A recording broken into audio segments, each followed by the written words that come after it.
Hi! Welcome back to our audio series. Medyo namamalat pa ako para akong nagdadalaga.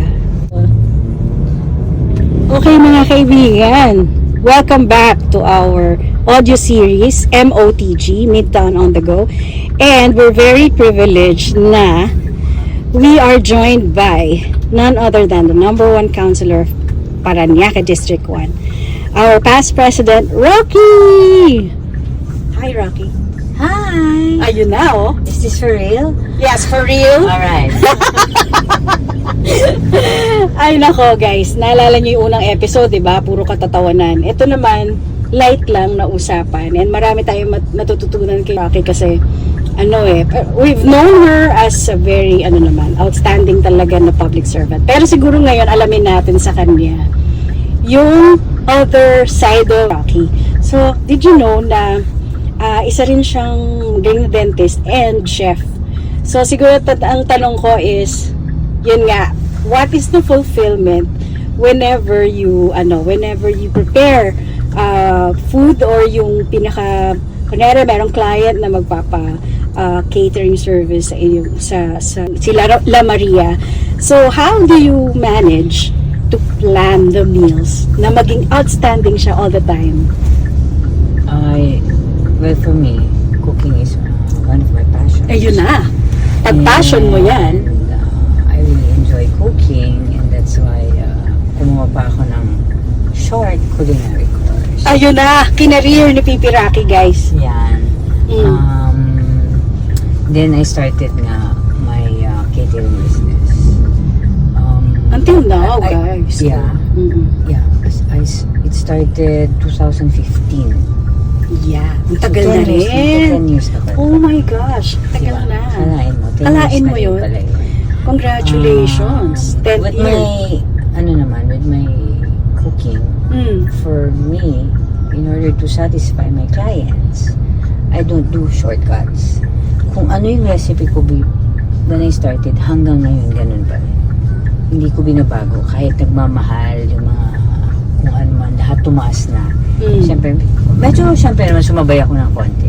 Yun pa rin, hindi ko babaguhin. Kasi nga, dun ako nagustuhan. Yun ang nagustuhan nila. So, I think that's the secret. That's the secret. True.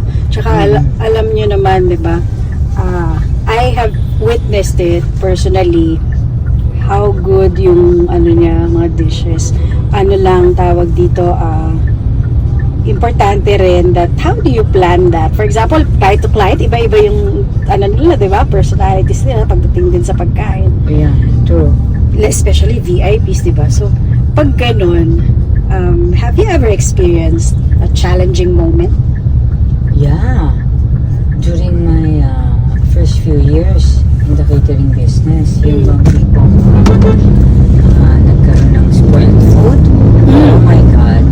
Really? Yeah. Merong mga ganong moments na yung buong tray, buong for isang bayan talagang spoiled.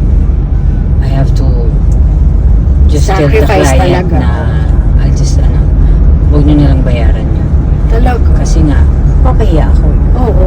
Yun ang mga experiences na Learning experiences. yan. Pero Pero sa ngayon, no more na. Kasi natutunan ko na yun. Yes, kung yes. bakit nagkaganon. So, naiwasan ko na yun. So, okay naman. Gracefully, na mo yun, nalampasan mo.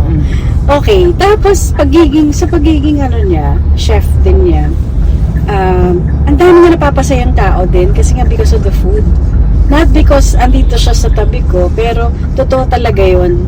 Ang daming mga pagkain na parang gusto mong ulit-ulitin, Pero para sa'yo, ano yung pinaka-best seller pagdating ng mga tao na parang they cannot do without that dish?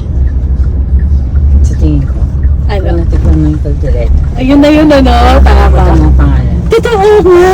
Totoo yun! Kaldereta! Totoo yun! Sobra yun, grabe. So, alam mo, pag nakaka-proud din naman kasi talaga na aside from, napaka-multi, you're not just a good public servant, you're a good dentist, you're a good chef. Pero, I'm sure you also make time to enjoy. 'Di ba? So, meron ka ring sport. Anong ngayon yung kinakahiligan mo na, alam mo yun, pag-bonding or pag gusto mo mag-time off? Badminton pa rin ba? Ang mga, hindi na. Play badminton. Ano Play lang? bowling. And now, I play pickleball. Okay na. Yeah. I Pang enjoy- bagets ba to, pipira? Hindi. Pang No. family? Yeah. Mm. Ano to? All ages to pwede maglaro ng pickleball kasi medyo kung beginner lang Yeah. medyo kaya naman. Mm-mm.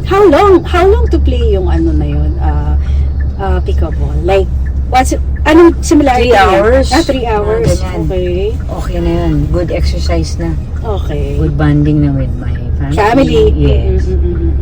So, no age ba yan? No age limit? Wala, Okay. wala. Ngayon nakikita ko nagpa-practice kami from nagpapalit-palit na court eh. So madami na ngayon nagbubukas na bago ng pickleball kasi ngayon nauuso. Nauso na siya. Kino-convert nila yung mga badminton courts To pickleball. Pickleball. Kaya madami na. So, ang dami nag-switch from badminton to pickleball. Talaga ba?